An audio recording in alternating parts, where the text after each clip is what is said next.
Très bien, bienvenue à ce guide N8N avec Google Excel, d'accord? Aujourd'hui, on va parler de tous les nœuds liés à Google Excel, leurs fonctions et utilisation. Commençons par ce déclencheur Row Added qui automatise l'ajout d'une ligne dans N8N, ok? Ce déclencheur s'active lors d'un événement spécifique, ici la création d'une nouvelle ligne. Si on clique sur l'onglet Sheets, on le sélectionne, puis dans Triggers, on voit le type On Row Added. Donc, quand ce déclencheur s'active, notre workflow démarre, compris? Ici, on a les identifiants et là, la fréquence de vérification souhaitée.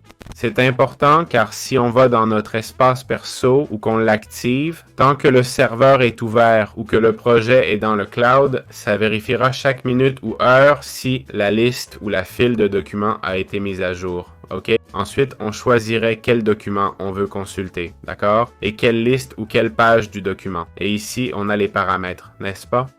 Ouvrir le déclencheur quand on ajoute une ligne, quand on met à jour ou quand on ajoute ou met à jour. On peut ajouter différentes options, ok? Comme mettre un rendu de valeur qui détermine comment la valeur sera rendue dans la sortie, d'accord? Si informé, formaté ou via des formules. Bon, ça dépend du type d'info qu'on essaie d'exporter. Par exemple, si on choisit formule, vous savez qu'il y a des formules dans Google Sheets, non? Ici, ça indique que la valeur ne sera pas calculée, mais le résultat sera directement la formule. Si on met formaté, les valeurs seront formatées et calculées selon la cellule, d'accord?